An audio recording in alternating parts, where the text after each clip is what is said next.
तो दोस्तों चलिए समझते हैं कि प्लेस ऑफ सप्लाई जीएसटी के अंदर कैसे कैलकुलेट किया जाएगा, कैसे प्लेस ऑफ सप्लाई को यहाँ पे डिटरमाइन करेंगे।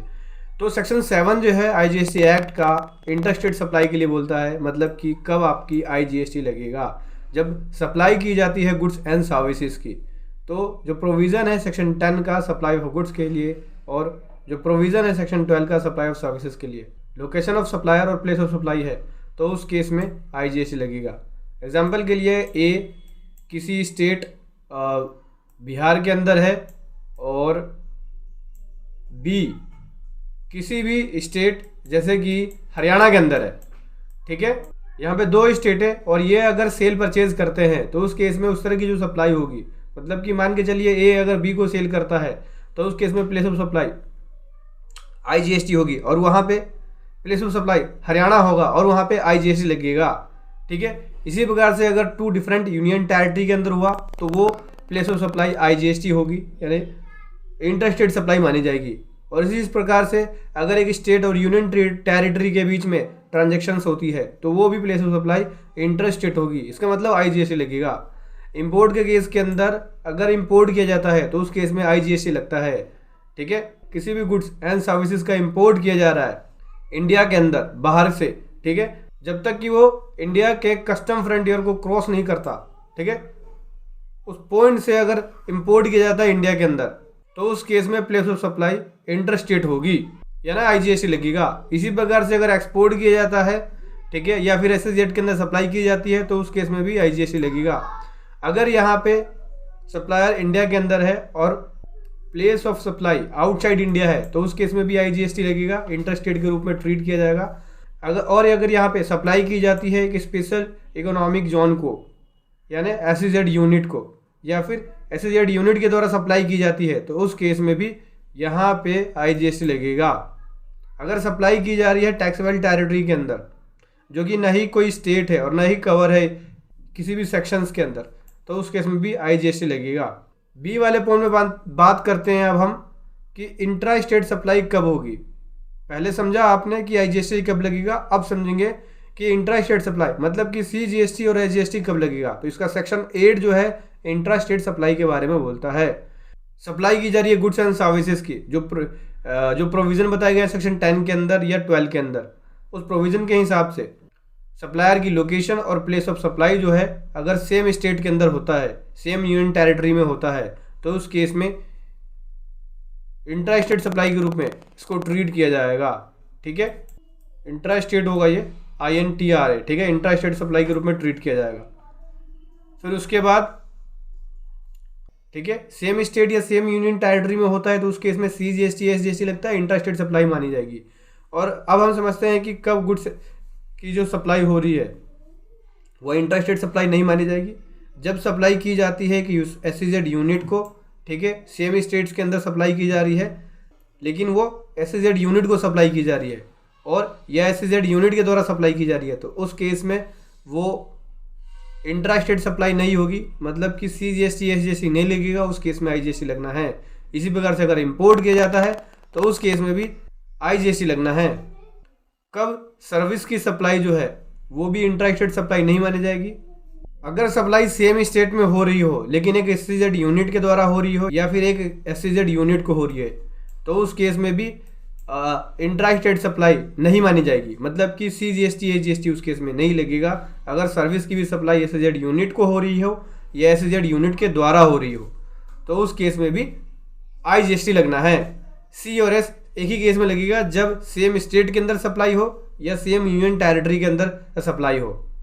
चलिए समझते हैं कि कैसे प्लेस ऑफ सप्लाई को डिटरमाइन किया जाएगा। अलग अलग सेक्शन है इसके लिए, जैसे कि सेक्शन 10 है, 11 है, सेक्शन 12 है, सेक्शन 13 और सेक्शन 9 है। एक एक करके समझेंगे। सबसे पहले समझते हैं सेक्शन 10 के बारे में जो प्लेस ऑफ सप्लाई के बारे में बोलता है। जहाँ पे गुड्स की मूवमेंट टर्मिनेट हो जाती है तो कैसे यहाँ पे प्लेस ऑफ सप्लाई माना जाता है। तो सेक्शन 10 सबसेक्शन 1 क्लोज ए बोलता है कि अगर गुड्स की मूवमेंट टर्मिनेट हो गई है रिसिपेंट को तो जो लोकेशन होगी जगह पे डिलीवर किया गया रिसिपेंट को जहाँ पे टर्मिनेट हुआ है वो यहाँ पे प्लेस ऑफ सप्लाई होगी। मतलब कि जो एड्रेस है रिसिपेंट का वही यहाँ पे टर्मिनेशन पॉइंट माना जाएगा और उस केस में यहाँ पे प्लेस ऑफ सप्लाई मानी जाएगी। और अगर रेसिपेंट का एड्रेस अवेलेबल नहीं है तो सप्लायर का प्लेस ही यहाँ पे टर्मिनेशन पॉइंट होगा, और उस केस में सप्लायर की जो लोकेशन होगी वो प्लेस ऑफ सप्लाई मानी जाएगी। सेक्शन 10 सबसेक्शन 1 क्लोज ए यही बोलता है। अब हम बात लेते हैं सेक्शन 10 सबसेक्शन 1 क्लोज बी के बारे में। जब बिल टू शिप टू हो तो कैसे प्लेस ऑफ सप्लाई मानी जाएगी। तो दोस्तों bill to ship to model के अंदर बात करें, जहां पे गुड्स जो है वो डिलीवर किया जाता है रिसिपेंट को थर्ड पार्टी के डायरेक्शंस पे, ठीक है, जहां पे थर्ड पार्टी जो है रिसिपेंट के बिहाफ पे काम कर रहा है, तो इस केस में प्लेस ऑफ सप्लाई क्या माना जाएगा। तो इस केस में जो प्लेस ऑफ सप्लाई मानी जाएगी वो कि थर्ड पर्सन जो है वो यहाँ पे गुड्स को रिसीव कर रहा है, और place of supply principal place होगी इस तरह के पर्सन की, प्रिंसिपल प्लेस ऑफ बिजनेस होगी इस तरह के पर्सन की। मैं आपको एक एग्जांपल के थ्रू समझाता हूँ। दिल्ली के अंदर है, ठीक है, बी हरियाणा में है और सी उत्तर प्रदेश में। अब ए जो है सी को माल भेज रहा है, माल यहाँ शिप कर रहा है, किसके डायरेक्शन पे, बी के डायरेक्शन पे। बी यहाँ पे थर्ड पर्सन हो गया, ठीक है।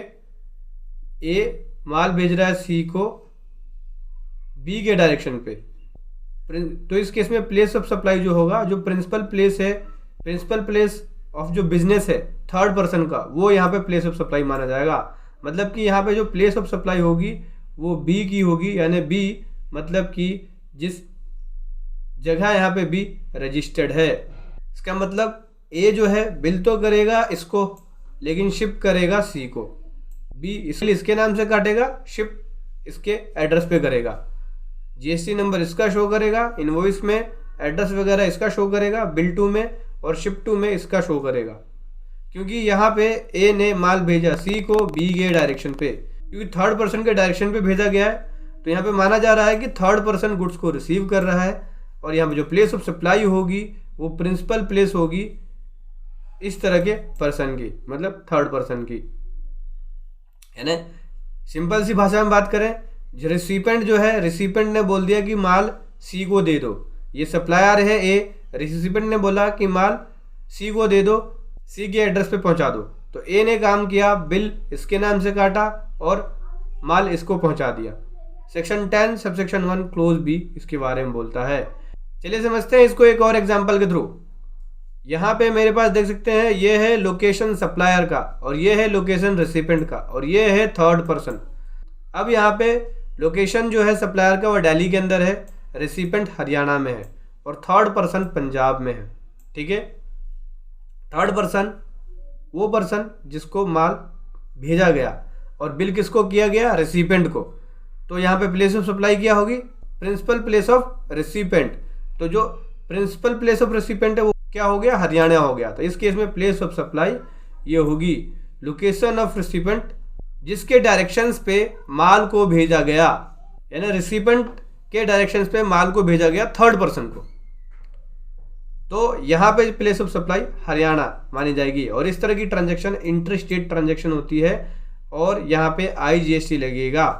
इसी प्रकार से सप्लायर की लोकेशन दिल्ली के अंदर है, रिसिपेंट की लोकेशन हरियाणा में है, और थर्ड पर्सन भी हरियाणा में है, तो प्लेस ऑफ सप्लाई हरियाणा हो जाएगी, और इस केस में भी इंटर स्टेट ट्रांजैक्शन हो गया, IGST लगेगा, क्योंकि दिल्ली में बैठा है, हरियाणा को माल भेज रहा है।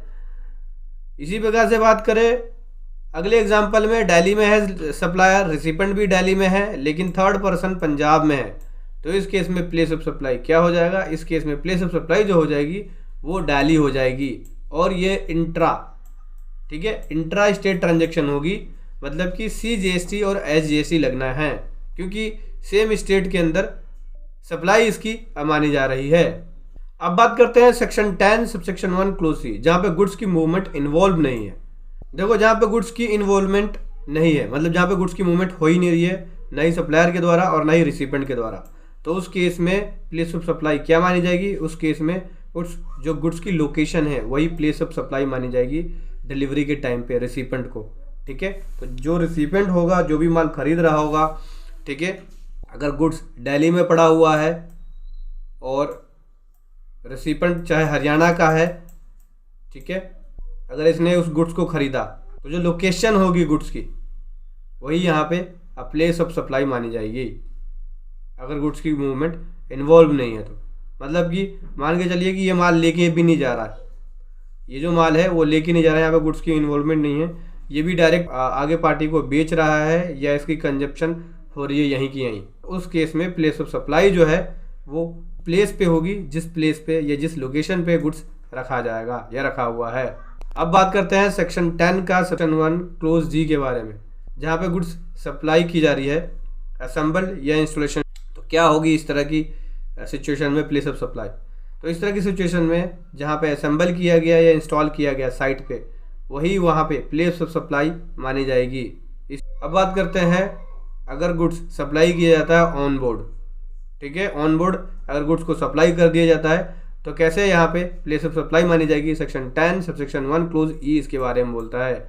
अगर गुड्स सप्लाई की जा रही है बोर्ड का मतलब हो गया शिप, जहाज पे रखा हुआ माल बेच दिया जा रहा है, कन्वेंस के अंदर है तो ही माल बेच दिया जा रहा है, जैसे कि शिप पे रखा हुआ है, एयरक्राफ्ट में रखा हुआ है, ट्रेन में है, व्हीकल्स के अंदर है, तो उस केस में प्लेस ऑफ सप्लाई वो लोकेशन होगी।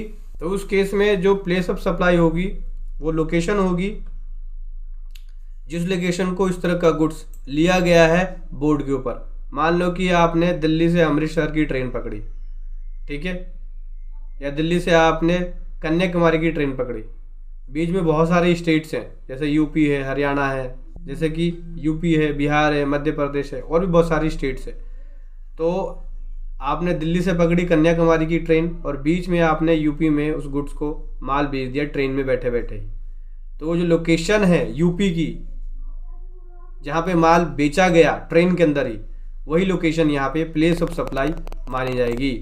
अब यहाँ पे सेक्शन 10 का सबसेक्शन 2 जिसके अंदर पावर दे रखी है गवर्नमेंट को कि वो प्लेस ऑफ सप्लाई को नोटिफाई कर सकती है, प्लेस ऑफ सप्लाई डिटरमाइंड नहीं किया जा सकता तो, ठीक है। इसी प्रकार से बात करते हैं सेक्शन 11 जो है IGST act place of supply के बारे में बोलता है, जब इंपोर्ट या एक्सपोर्ट किया जाता है इंडिया से, ठीक है। तो अगर इंपोर्ट किया जा रहा है इंडिया में तो जो लोकेशन होगी इंपोर्टर की वो यहाँ पे प्लेस ऑफ सप्लाई होगी, और अगर एक्सपोर्ट करा जा रहा है इंडिया से तो उस केस में जो लोकेशन है आउटसाइड इंडिया की वो प्लेस ऑफ सप्लाई होगी। इस तरह के केसेस में IGST लगता है। तो दोस्तों देखा आपने किस प्रकार से आप यहाँ पे place of supply of goods के बारे में पता लगाएंगे। अगर अपनी नेक्स्ट वीडियो के अंदर मैं आपको बताऊंगा कि प्लेस ऑफ सप्लाई जो है सर्विसेज का कैसे कैलकुलेट करेंगे सेक्शन 12 के अंदर या सेक्शन 13 के अंदर। उसको समझने के लिए चैनल के साथ जरूर बने रहें। वीडियो कैसे लगी जरूर बताएं। Thank you so much. जय हिंद, वंदे मातरम।